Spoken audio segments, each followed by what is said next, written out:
आशिक अरवा कहावही। प्रणाम सुंदर सर जी।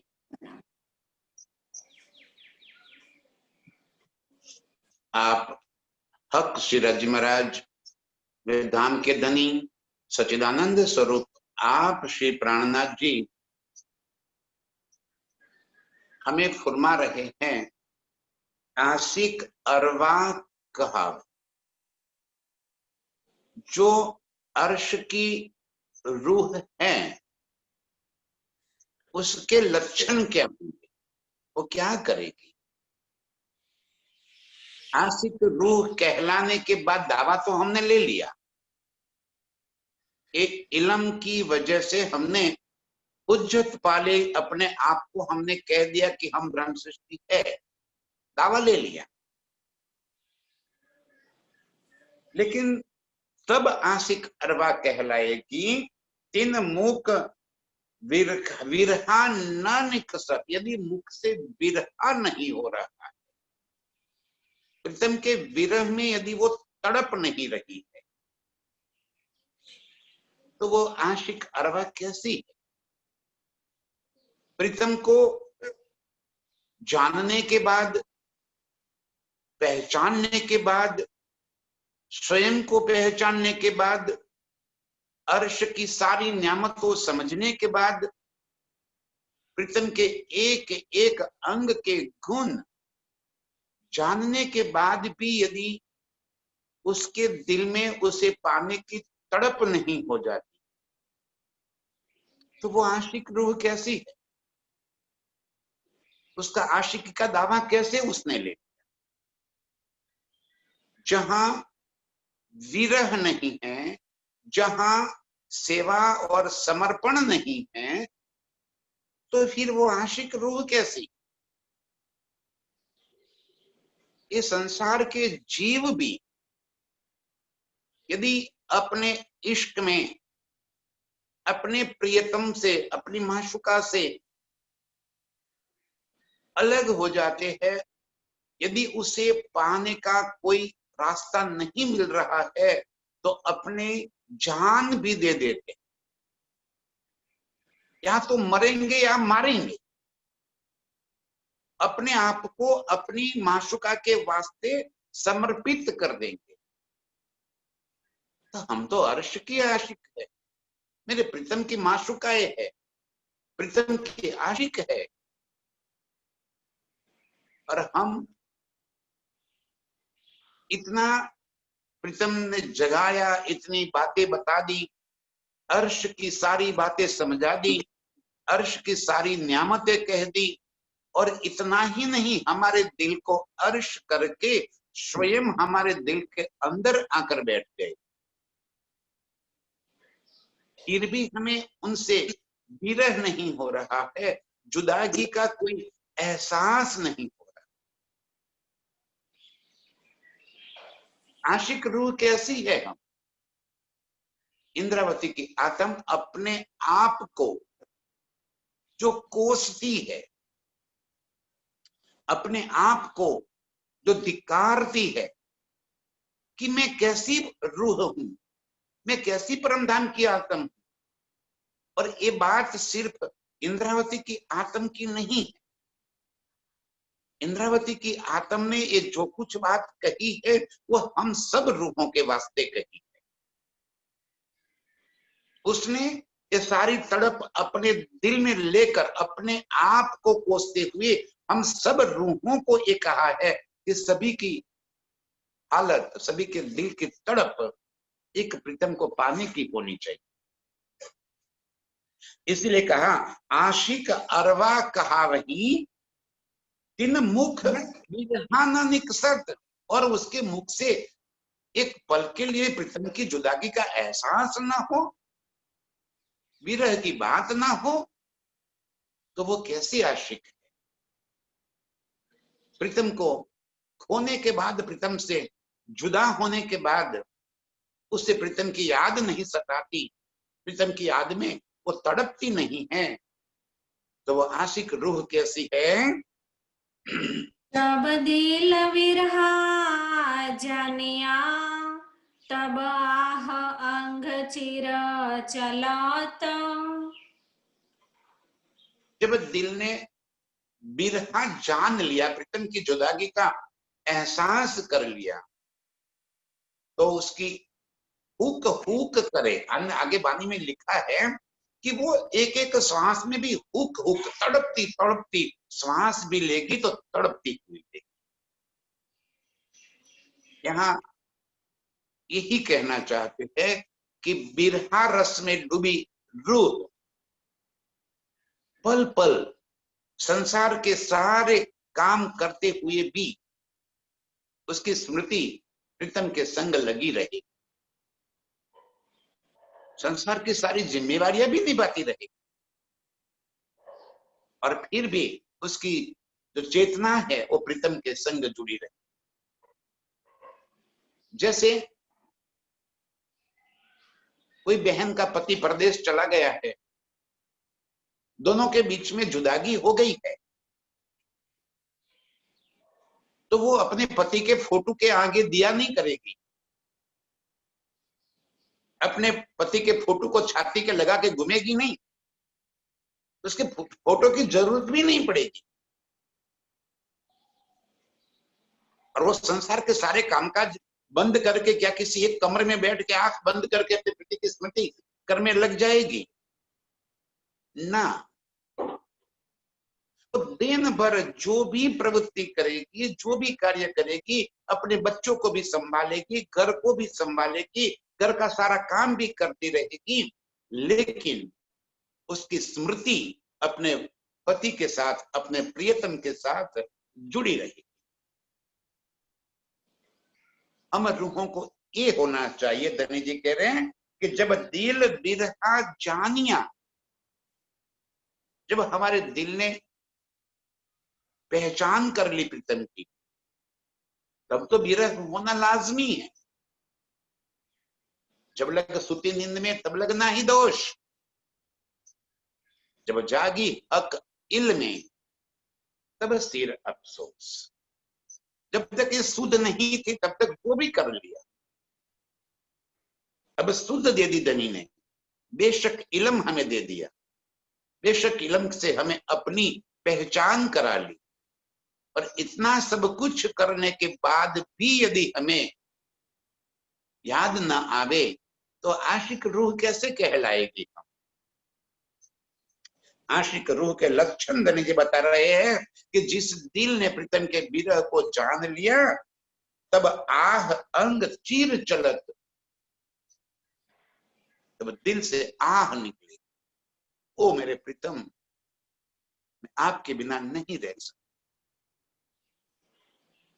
उस दिन की स्मृति, प्रीतम के अंग अंग की मस्ती उसके दिल में रात दिन चढ़ी रही, और फिर भी कहा कि छुपी रहे सुहागनी, वो दुनिया को कहने को नहीं चाहेगी कि मुझे मेरे प्रीतम की बहुत याद आ रही है, कोई तो कुछ करो ना।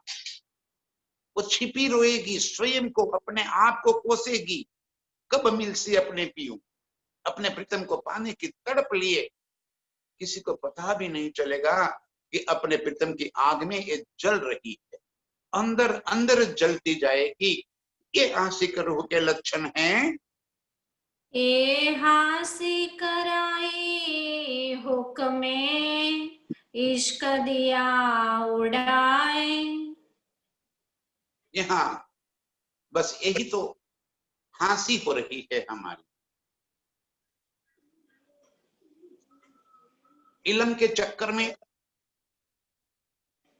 हम ये मानने लगे कि ये इलम आ गया तो हमारे अंदर इश्क आ गया। इश्क के लक्षण तो कोई दिखते नहीं रहे हमें। इश्क में बिरहा न पैदा हुआ तो वो इश्क इश्क कैसे कहलाएगा।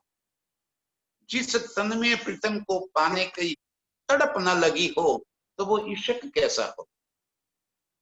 जो अपने आप को प्रीतम के प्रति समर्पित न कर दे तो वो इश्क कैसा। धनी जी कह रहे हैं कि हंसी कराई हुक्म, हुक्म से हमें हंसी करनी, हमारी हंसी हो रही। कैसे हंसी हो रही है?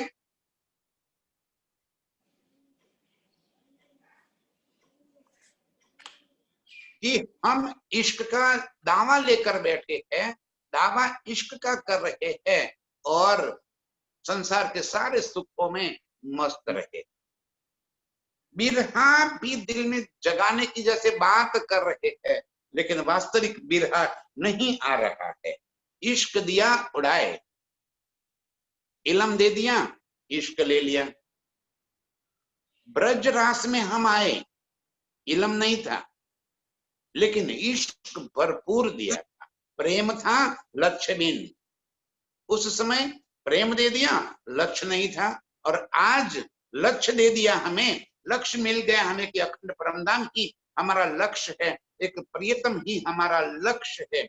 इलम से हमें लक्ष्य का पता चल गया, इलम से हमें अपने आप की पहचान करा दी, इलम से हमें प्रीतम की पहचान हो गई। अर्श की सारी हकीकत, वहदत, खिलवत सारी पहचान हो गई, लेकिन इश्क चला गया।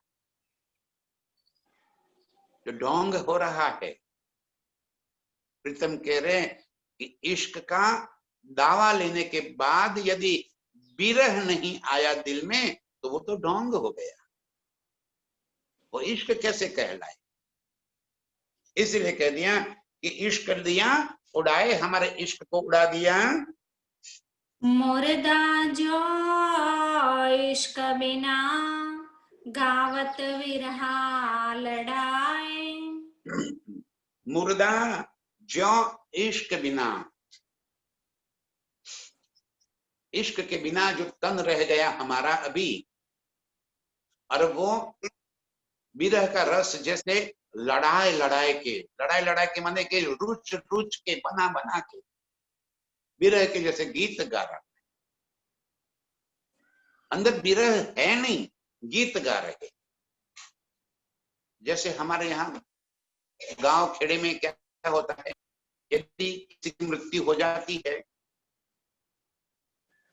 तो मृत्यु के पश्चात एक दिन ऐसा होता है कि 5वें 6ठे 7वें दिन कि सारे संबंधी जितने भी होते हैं सब वहां पे आते हैं।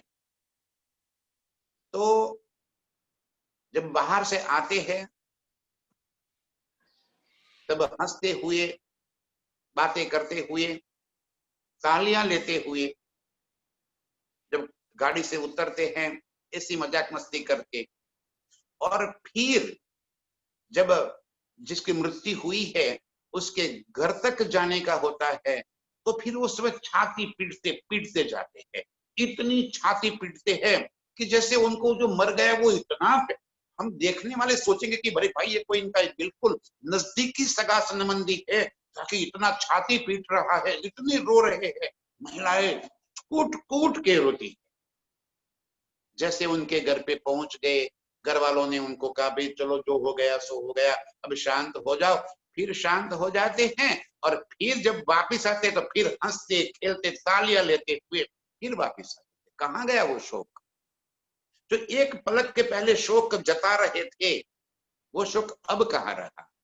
पता ही नहीं चल रहा है कि ये शोक है कि शोक का नाटक कर रही है। लड़ाए लड़ाए गा रही थी, ओ फला भाई तुम्हारे बिना कैसा चलेगा, इतना जरा जोर जोर से गाती है, ऐसा लग रहा है कि बहुत विरह हो रहा है इनको, अंदर कुछ भी नहीं।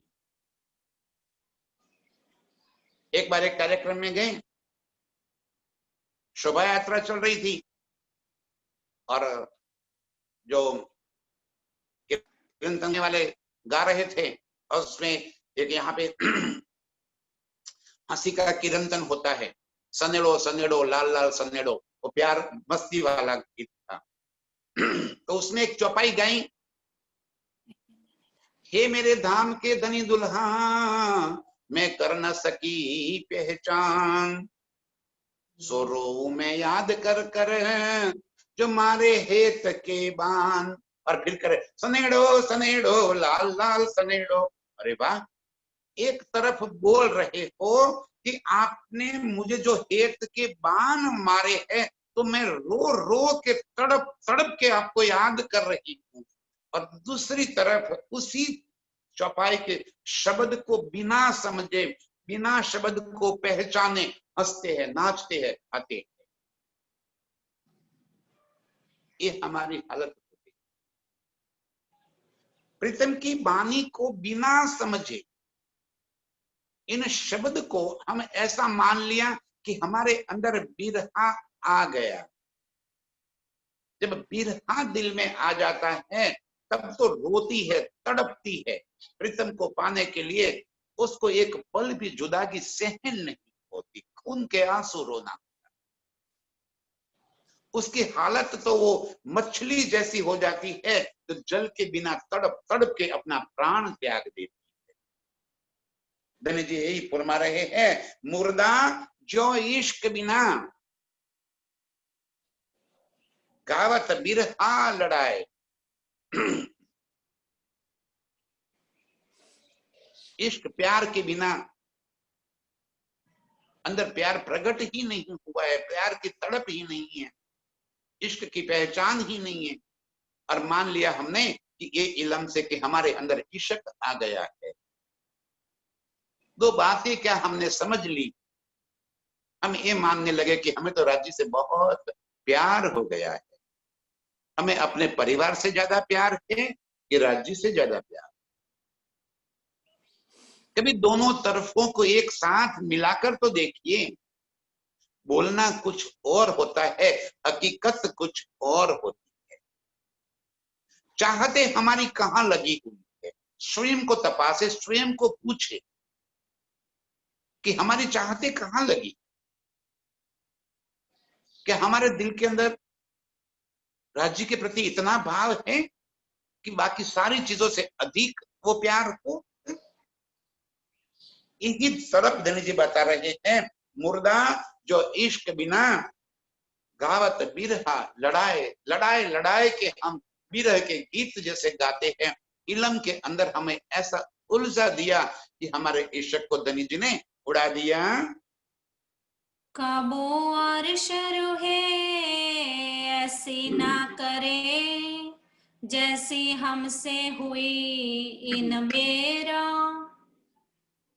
धनी जी फरमा रहे कि अर्श की रूहे कभी भी ऐसा नहीं कर सकती जो हमने कर दिया। अरे दुनिया की कोई प्यार करने वाली कोई ये नहीं कर सकती जो अब हम कर रहे हैं। कबू अर्श रूहे ऐसी ना करे, जो प्रीतम के लिए पल पल तड़पने वाली रूहे है, वो ऐसा कैसे कर सकती है, कैसे झूठ मूठ का प्यार जता सकती है। जिनके दिल में प्रीतम के प्रति तड़प लगी हुई हो, वो नाटक कैसे कर सकती है। बिरहा लड़ाए लड़ाए गाना, ये तो नाटक हो गया। अर्श की रूहों को नाटक की आवश्यकता नहीं होती, वो तो अंदर से अंदर जलती रहेगी, अंदर अंदर तड़पती रहेगी अपने प्रीतम के वास्ते। एक कबू अर्श रूहे ऐसी ना करे जैसी हमसे हुई इन बेर। अब की बार जो हमसे हो रहा है, जैसा हमारा चलन है, हम बोलते कुछ और हैं और करते कुछ और है, ये कहना चाहते हैं प्रीतम। हमारे दिल में कुछ और है और मुख में कुछ और है। दिल में संसार के प्रति चाहना भरी पड़ी है और मुख में प्रीतम की तड़प लगी हो ऐसी बातें कर रहे। धनी जी कह रहे अर्श की रूहें ऐसा कबू न करे, परमधाम की रूह ऐसा कैसे कर सकती है। झूठ का नाटक करना उसका काम नहीं है, उसका स्वभाव नहीं, उसकी रुचि नहीं हो सकती। आशिक रूह अपने प्रीतम के सिवा एक पल भी रह न सकने वाली, वो इस बार कैसे प्रीतम के बिना रह रही है, कैसे प्रीतम के बिना अपने दिल में आग लगाए बिना भी रह रही है। कहाँ हमें हमारी प्रतिष्ठा की पड़ी है, कहाँ हमें हमारे सारे दुनियादारी के संबंधों से पड़ी है। और प्रीतम से जब तक इस चटाई पे होते हैं ना, तब तक ऐसा लग रहा है कि हाँ बाकी सब झूठ है, यही सच है। लेकिन ये चटाई जैसे ही खटे खड़े हो जाते हैं, जैसे ही ये चटाई से दूर होते हैं, फिर माया हमको घेर लेती है। धनी जी कह रहे कि बस यही हमारी अंदर जो हो रहा है, ये आशिक रूह कभी ना करेगी। वो चटाई पे होगी तो भी अपने प्रीतम के प्रति समर्पित रहेगी, और चटाई से दूर होगी तो भी अपने प्रीतम से ही वो लगी रहेगी, उससे दूर नहीं हो पाएगी। और शुरू को विरहार से हुए बेसक न लैया घेर। बस यही तो फरमा रहे हैं धनी, अर्श रूहों को बिरहार से हुए बेशक न लैया घेर। निश्चित रूप से हम रूहों को प्रीतम के इश्क में अभी डूबे नहीं है। विरह के रस ने हमें घेर नहीं लिया। विरह के रस में डूबी हुई रूह एक पल के लिए भी और बात सोच कैसे सकती है, और कोई चीज उसके दिल में आ ही कैसे सकती है। फिर वही बात कहता हूं कि इसका मतलब ये नहीं कि वो सारे संसार की जिम्मेवारियां छोड़कर किसी आश्रम या किसी पहाड़ के ऊपर चली जाएगी और वहां जाके गुमसुम बैठ जाएगी ना। भाग जाना ये कोई उपाय नहीं है। यहीं पे रहते हुए जल में नहाइए कोरे रहिए, जो प्रीतम ने कहा है। इतना तो हम भी जानते हैं कि यहाँ जो कुछ भी हो रहा है, इसमें अपने बलबूते से कुछ भी नहीं हो सकता। धनी का हुक्म जैसे रखेगा वैसे ही हमें रहना है। पता है कि मेरी मर्जी से, मेरी ताकत से, मेरा बल करने से कोई फर्क नहीं पड़ जाएगा। तो धनी ने जो चाहा है वो ही होने वाला है। और फिर भी हम इतनी मेहनत करते हैं, इतनी मेहनत करते हैं कि जैसे सारा कुछ हम ही चला रहे हैं। जैसे गिरता आकाश पकड़ ही, आगे राजू ने लिखा है, हम ऐसे बलवान बन जाते हैं कि जैसे आसमान गिर रहा हो और हम अपने हाथों से उसको पकड़कर वहीं पे टिका रखेंगे। भाई मत गिर जाना, सारे लोग मर जाएंगे तो मेरी जिम्मेवारी बढ़ जाएगी। क्या कर रहे हैं? जब हमारा कुछ बल चल ही नहीं रहा है तो हम अपने आप को प्रीतम के प्रति समर्पित कर देंगे। जो धनी तेरी मर्जी, जैसे तुझे रखना है रख ले। नदी के अंदर उफान चल रहा हो, बहती हुई नदी उफान पे है, और उसमें यदि हम गिर गए, यदि हम नदी के सामने पानी से तैरना चाहेंगे तो अपने आप को एक पल के लिए भी नहीं टिका पाएंगे। तब हमें क्या करना है कि जल बहाव जिस तरफ चल रहा है उसी तरफ अपने आप को ढीला छोड़ दो। जहां खींच के लेके जाएगा, मरना जीना जो भी करना है हमारे हाथ की बात ही नहीं, उसकी मर्जी है। ये समर्पितता आ जाए।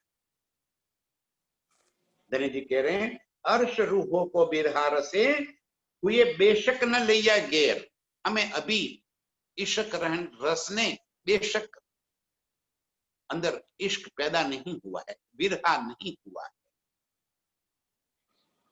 यदि इश्क आ जाए तभी उसकी निशानी सबसे पहली यही है कि वो बिरह रस में डूब जाएगी। अपने आप को रात दिन प्रीतम के प्यार में वो जलती रहेगी, तड़पती रहेगी। चरण तली की झोली के सोए कलिक न होए बरनाना। प्रीतम के एक एक अंग का, उसकी शोभा का, उसकी सुंदरता का, उसकी कोमलता का, नरमाई का धनी जी ने इस इलम से हमें वर्णन करके बता दिया। चरण तली की जो लीके सो एक लीक न होवे वर्णन।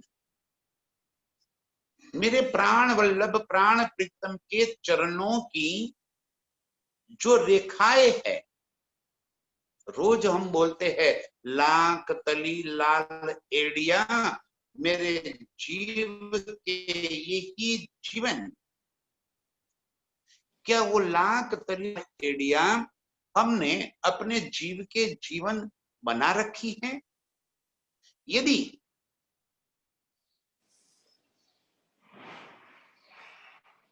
जीवन बना रखे है तो उन चरणों से हम अपने आप को एक पल के लिए भी जुदा नहीं कर सकते। धनी जी फरमा रहे हैं कि एक लेख तली के अंदर की एक रेखा का भी इस संसार में आज तक कोई वर्णन नहीं कर पाया। और धनी ने हमें पूरे स्वरूप के अंग अंग के इतने सारे वर्णन करके उसकी शोभा का, उसके सुंदरता का, इतना ही नहीं उन अंगों के अंदर छिपे हुए सारे भाव भी बता दिए। और फिर भी यदि वो स्वरूप हमारे चित्त के अंदर नहीं आ रहा है तो कैसा इश्क है हमारा, कैसी रूहें हैं हम अर्श की। कहां गए हमारी वो सुरताएं, कहां गए हमारे वो दिन जो रात दिन प्रीतम के चरणों के आसरा लेकर ही तो हम जीते थे। अर्श में एक पल के लिए भी प्रीतम से हम नजर नहीं हटाने वाली रूहें, याद कराने के बाद भी, इतना कहने के बाद भी क्यों हमारी सुरता में ये स्वरूप नहीं बैठ रहा। चरण तली की जो लिखे एक लेख न होवे वर्णन। इस संसार के अंदर इस झूठ में प्रीतम के स्वरूप की एक रेखा का वर्णन भी नहीं हो सकता। और फिर भी धनी ने पूर्ण स्वरूप का वर्णन कर दिया हम रूहों के वास्ते। हमारे लिए प्रीतम ने पूरे परमधाम का खजाना लेकर आ गए, सब विद वतन सहित। अर्श की कोई चीज उन्होंने बाकी नहीं रखी। इतना ही नहीं, राज्य के दिल के सारे गुज रहस्य, सारे गुज भेद जो अर्श में हमें कभी भी पता नहीं चला था, वो सारे भेद भी खोल दिए उन्होंने, अपनी आशिकी भी जता दी।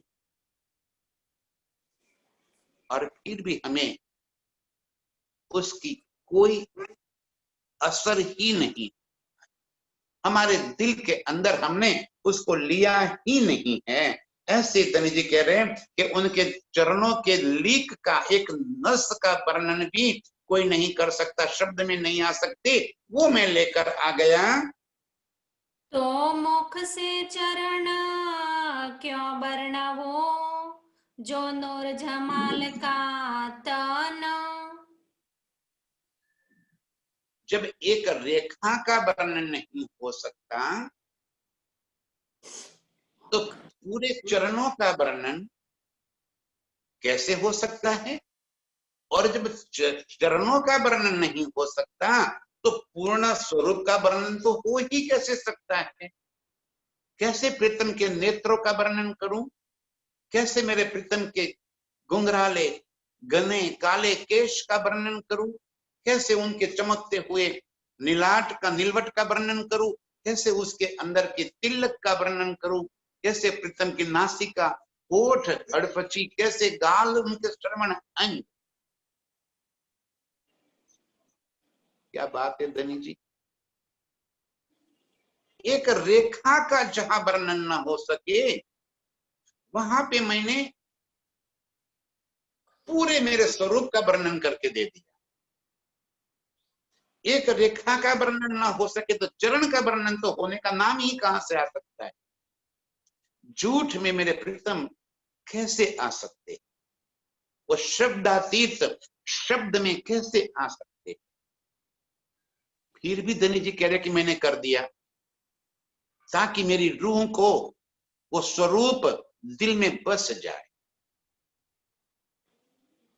फिर भी नहीं बस रहा है, और हम दावा ले रखे हैं इश्क का, दावा ले रखे हैं विरह का। नहीं नहीं, हम तो प्रीतम के लिए तड़प रहे हैं। धनी जी करे, कहां है तुम्हारी तड़प? तो मुख से चरण क्यों बरनऊं, जो नूर जमाल का तन मेरे प्रीतम के अंग का स्वरूप है, वो चरण को मैं कैसे वर्णन करूं? जहां उनके चरणों की एक रेखा का वर्णन नहीं हो सकता, तो पूरे चरण के, और पूरे चरण के नहीं हो सकता तो पूरे स्वरूप का वर्णन मैं यहाँ पे कैसे करूं? इन चरणों विद क्यों कहो, नाजुक निपट नरामा। क्यों नहीं हो सकता? आशिक रूह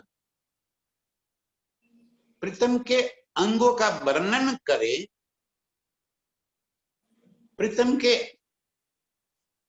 अंगों को देखने के बाद उसकी सुंदरता को, उसकी नरमाई को, उसकी कोमलता को अनुभवने के बाद अपने होशो हवास को कैसे रोक सकती है? प्रीतम के स्वरूप का वर्णन करते करते मेरी रूह कैसे यहाँ पे टिकी रह सकती है? मेरा जीव ये तन को छोड़ क्यों नहीं देता? ये तन मेरा भूख भूख क्यों नहीं हो जाता? आत्म इंद्रावती की यही तड़प हम रूहों को बता रही है कि हम इन चरणों का वर्णन तो कर रहे हैं, जैसे आज यहाँ पे अभी इसी वक्त प्रीतम के चरणों के वर्णन हो रहे हैं, मैं बोल रहा हूं, आप सब सुन रही है। यदि हमारे अंदर इन चरणों को देखने के बाद विरह न आया, उन चरणों की सारी स्मृति हमारे दिल के अंदर न बस गई, तो मेरा बोलना झूठ है और आपका सुनना झूठ।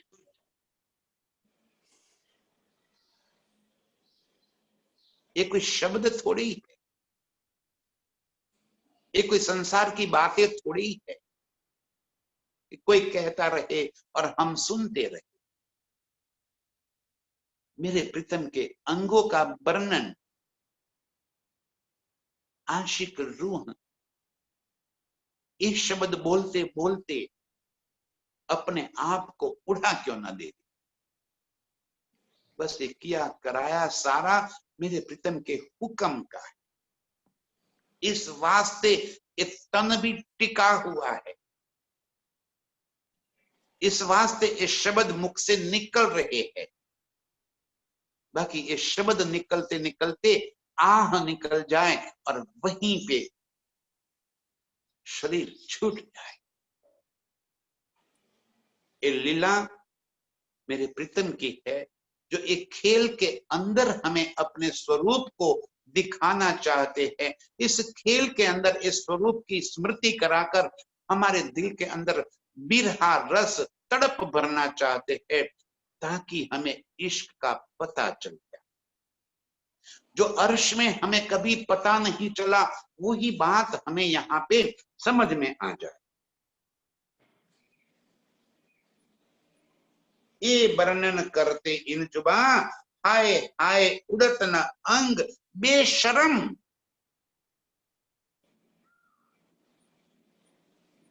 दनी जी यही फरमा रहे हैं, इन चरणों विद क्यों कहूं, नाजुक निपट नरम। कैसे है चरण? हमने बोल तो दिया, लाख तली लाल एड़िया। क्या वो लाख वो तली, वो एड़ियां, उसकी नरमाई, उसकी कोमलता, उसकी लालिमा, उसका एहसास कभी हमें हुआ? कभी उन चरणों के ऊपर क्या हमने हाथ फिराए? कभी उसकी कोमलता को हमने परख कर देखा? कभी उन गुलाबी गालों को प्रीतम के चरणों का स्पर्श करवाया? कभी उन होठों से प्रीतम के चरणों को चूम लिया? कोई लाड किया क्या इन चरणों को देखने के बाद? यूं ही कह दिया, लाख तली लालेड़िया, मेरे जीव के ये ही जीवन। ये यूं ही बोलने की बात नहीं। आशिक रूह के मुख से कभी एक शब्द भी यूं ही थोड़ी ही निकलता है। प्रीतम यही समझाना चाहते हैं, इन चरणों बिद क्यों कहूं, उसकी नरमाई, उसकी कोमलता का एहसास मैं किन शब्दों में यहाँ पे बयां करूं? यदि उन चरणों को जब मैं स्पर्श करती हूं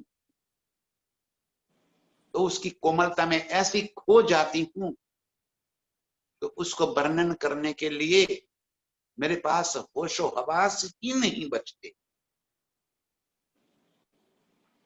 जब इन चरणों को गुदगुदाती हूं तो इतना आनंद आ जाता है कि मैं भूल जाती हूं कि मुझे इन बातों को यहाँ पे बताना है।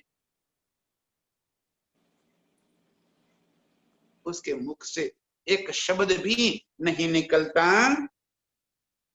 ये वर्णन करते इन जुबा, हाय हाय उड़त नंग बेसराम। और हम वर्णन कर रहे, कितना लड़ाए लड़ाए के चाव के से प्रीतम के चरणों को, आहा, जैसे मेरे हाथ में है और मैं वर्णन कर रही। हाय हाय उड़त न अंग बेशरम, ये मेरा बेशरम शरीर समाप्त क्यों नहीं हो जाता?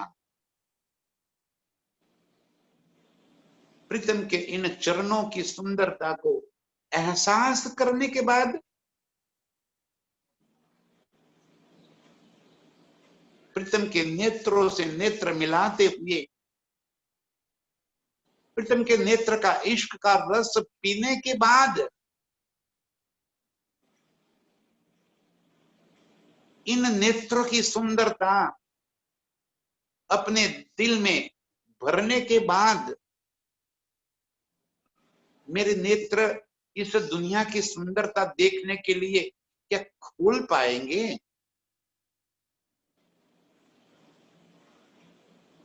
ये बेशर्म तन छूट क्यों नहीं जाता? क्यों हम लड़ाए लड़ाए के प्रीतम के इन स्वरूप का वर्णन में उलझे हुए?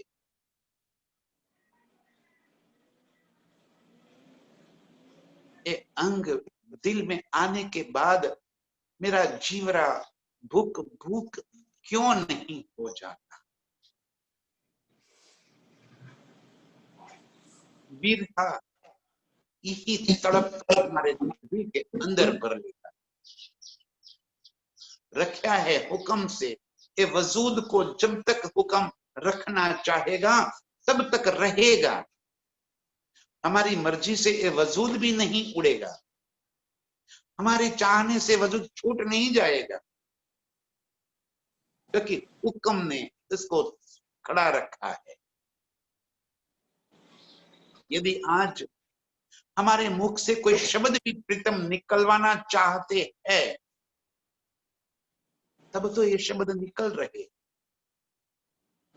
हुक्म, बसे हुक्म के अधीन हो गए हैं हम, हमारी मर्जी यहाँ कुछ भी नहीं चलती। यदि हमारी मर्जी चलती तो ये तन हम एक पल भी यहाँ न रखते। प्रीतम का ये स्वरूप सुनते ही हमारा तन छूट जाता, अपने आप को रूह ऐसा कोसती है कि हे मेरे बेशर्म तन, प्रीतम के स्वरूप का वर्णन करते हुए तेरी जिह्वा कैसे चल रही है, कैसे तू ये वर्णन शब्द में ला रही है। बोलने से पहले तेरा तन क्यों नहीं छूट जाता? चरण कहती हो मुख थे, जो निरखती थी निस्दीन। चरण कहती हो मुख से, ये अंगों की बात मैं अपने मुख से कह रही, जिनको मैं अर्श में रात दिन निरख करती थी, रात दिन उन अंगों के साथ में जुड़ी रही। प्रीतम के ये सारे अंग मुझे बहुत बहुत प्यारे थे। इन चरणों को अपने हाथ में लेकर मैं घंटों तक सहलाती रहती, शुद्ध बुद्ध खोकर मैं इन चरणों की लालिमा में, कोमलता में अपने आप को खो जाती थी, समर्पित कर देती। मुझे होश ही नहीं रहता था कि मैं कब तक इन चरणों को सहला रही।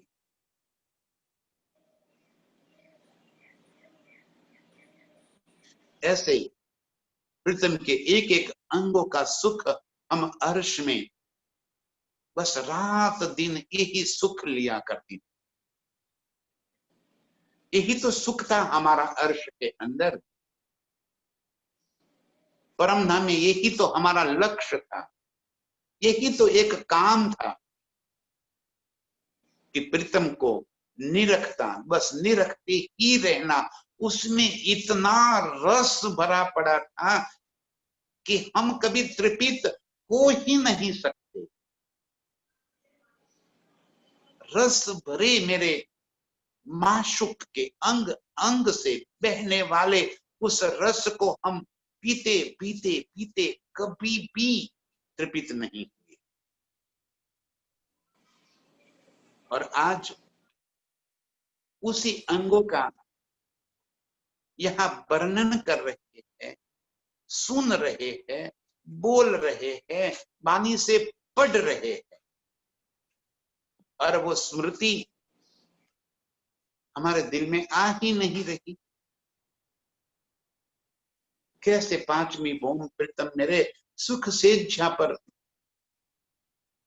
प्रातः काल को लेटे हुए थी, कैसे मैं उनके चरणों को सहलाती हुई प्रीतम को जगाती थी। उठो रे प्यारे प्रीतम, नवल विलासी, उठो मेरे प्रीतम, प्रातः काल हो गई, पंछी बोलने लगे,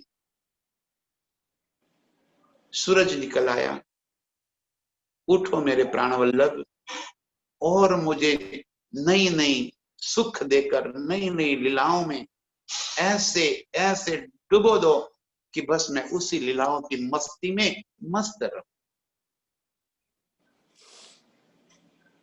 जैसे कि प्रातः काल कभी बीते ही नहीं, ये चरण मेरे से कभी छूटे ही नहीं, उसी चरणों के अंदर ही मैं अपना पूरा समय वहीं पे ही लगा दूं।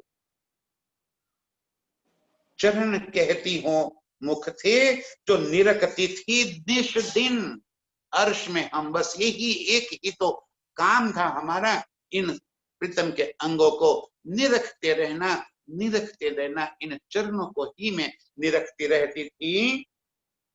तो समय याद न आवहे, क्यों न लगे कलेजे अगीन। तो इतना याद दिलाने के बावजूद हमें वो बात याद ही क्यों नहीं आ रही?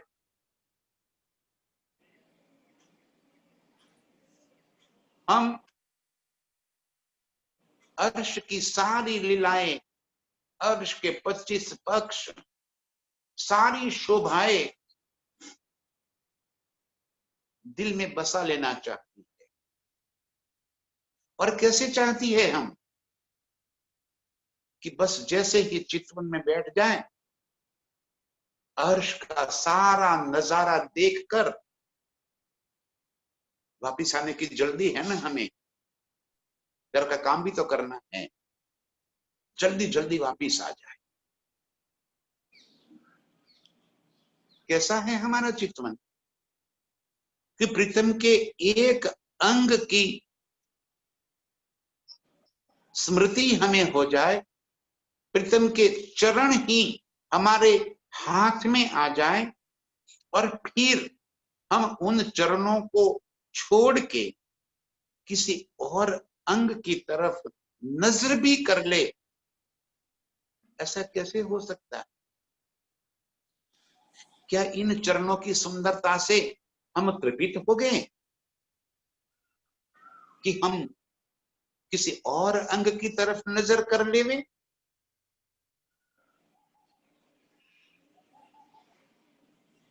सो समय याद न आवही, क्यों न लगे कलेजे अगीन।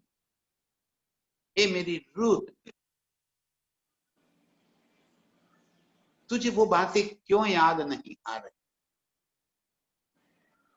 जब प्रातः काल प्रीतम के चरणों में लिपट लिपट कर लाड करती थी, प्रीतम के अंग अंग से अपने आप को जोड़ देती थी, कैसे प्रीतम के बाहुओं में समा जाती थी, कैसे प्रीतम की छाती में अपना मुख रखकर उस अखंड आनंद की अनुभूति करती थी, कैसे कभी प्रीतम के जुल्फों में अपने उंगलियों को घुमाती रहती थी। तुझे याद क्यों नहीं आ रहा है? और यदि ये आ जाए तो तेरा कलेजा फट क्यों नहीं जाता? ये मेरी रूह, इतनी सारी बातें याद दिलाने के बाद तेरे कलेजे में गा क्यों नहीं लगता? इतनी याद दिलाने के बाद तेरे अंदर प्रीतम को पाने की लालसा क्यों नहीं प्रकट होती? क्यों वो तड़प नहीं आती? विरहा रस अभी क्यों प्रकट नहीं हो रहा? धनी जी, सो समय याद न आवही, हमें याद दिला रहे हैं कि ये समय तुझे क्यों याद नहीं आ रहा, जो अर्श में निस दिन तू मेरे अंगों से संग खेला करती थी। कैसे तू मेरे कमर में हाथ लपटा कर चलती थी, कैसे प्रीतम के पीछे खड़े होकर प्रीतम की लटक मटक चाल को हम निरखती थी, कैसे प्रीतम के इस चाल के ऊपर मोहित हो जाती थी कि बस यूं ही प्रीतम लटक मटक चलते रहे और मैं उनको देखती रहूं। सो समया तुझे याद क्यों न आवही, क्यों न लगे कलेजे अगेन। तेरे अंग अंग में प्रीतम को पाने की तड़प क्यों नहीं उठ रही है? क्यों तुझे आग नहीं लग रही है प्रीतम के स्वरूप की देखने की? जब तक इन अंगों की पाने की तड़प कशक दिल के अंदर नहीं उठती, ये वर्णन करने के संग थोड़ी है।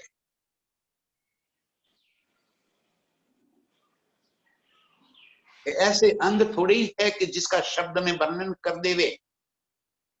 और कोई सुन लेवे ना मेरे साथियों। धनी जी फरमा रहे हैं कि आशिक रूह ये नाम सुनते ही तड़प उठेगी, उसकी कलेजे में अगिन लग जाएगी। चरण अंगूठे चित्त दे, नैनो नखन देखती जोत। जब मेरे प्रीतम के चरणों को मैं निरखती थी, चरण के अंगूठे, अंगुलियां, और उन अंगुलियों के भी नाखून की जोत को, कैसे वो नाखून हीरे के मानिंद चमक रहे थे, कैसे उन उंगलियों के अग्रभाग की लालिमा, उसकी कोमलता, किस तरह से वो चमक थी। तो उन चरणों में रहने वाली रूह, इन चरणों की शोभा क्यों तेरी स्मृति में नहीं आ रही? और कुछ याद न आवे, प्रीतम के चरण भी याद नहीं आती? जहां रात दिन हमारा आश्रा है, जिन चरणों से ही हमारा अस्तित्व है, वो चरण जिसके हमारी मूल निस्बत है, उन चरणों के अंगूठे, अंगुरिया और उनके नाखून के तेज, उन अंगुरियों में पहने हुए आभूषण, उन अंगुरियों में पहने हुए करड़े, मछली, उन अंगुलियों की शोभा भी तुझे याद नहीं आ रही, तो पूरे चरण कमल कैसे याद आए? फिर तुझे चरण तली तुझे कैसे याद आई? कैसे काटी घुंटन के गहने तुझे याद आए? ये नाखून की जोत तो तू देख, चरण अंगूठे चित्त दे, नैनो नखन देखती जोत। प्रीतम के चरणों के अंगुली के नखों की तेज जोत को तो एक बार अपने दिल में बसा ले। नजरों निमखना छोड़ती, हाय हाय सो अब लोहू भी ना रोत। जिन नजरों से तो एक पल के लिए भी प्रीतम के चरणों की इन उंगलियों के नाखून को दूर नहीं करती, जहां से तेरी नजर हटती ही नहीं थी, आज उस स्मृति आने के बाद तो खून के आंसू क्यों नहीं रो रहे? खून के आंसू रोना एक मुहावरा है। खून के आंसू रोना माने पश्चाताप में डूब जाना। ये चरण की अंगुलियां, जिन अंगुलियों को रात दिन हम सहलाते रहते थे, उन चरणों को हम रात दिन सहलाते थे, आज तेरी नजरों में नहीं आ रही। क्या तेरे नेत्र खून के आंसू क्यों नहीं रो रहे? माने कि तुझे पश्चाताप क्यों नहीं हो रहा है कि क्यों मुझे वो स्वरूप याद नहीं आ रहा, क्यों तेरे अंदर तड़प नहीं आ रही, विरह क्यों नहीं होता तुझे? इन चरणों को पाने का, इन अंगों के साथ मस्ती करने की फिर वो तेरी चाहनाएं क्यों मर गई है अभी? खेल में क्या ला दिया प्रीतम ने, सारी स्मृति हमारे दिल से ओझल हो।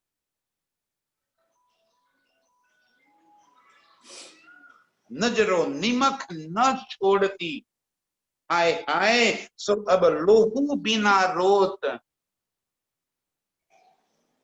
जिन नजरों से प्रीतम के चरणों को एक पल के लिए भी हटाती नहीं थी, उन चरणों के वास्ते तुझे आज कुछ भी हलचल नहीं हो रही है। तेरे दिल कितना कठिन पत्थर का हो गया।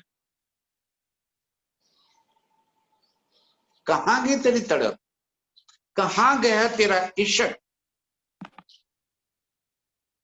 जिन इश्क के बल पर हम अर्श में कूदते थे। कहां गई तेरी आशिकी। प्रीतम को कह दिया था कि हम तुम्हारे आशिक हैं, लाओ तेरी आशिकी, बता तेरी आशिकी, और इस स्वरूप को दिल में बसा ले।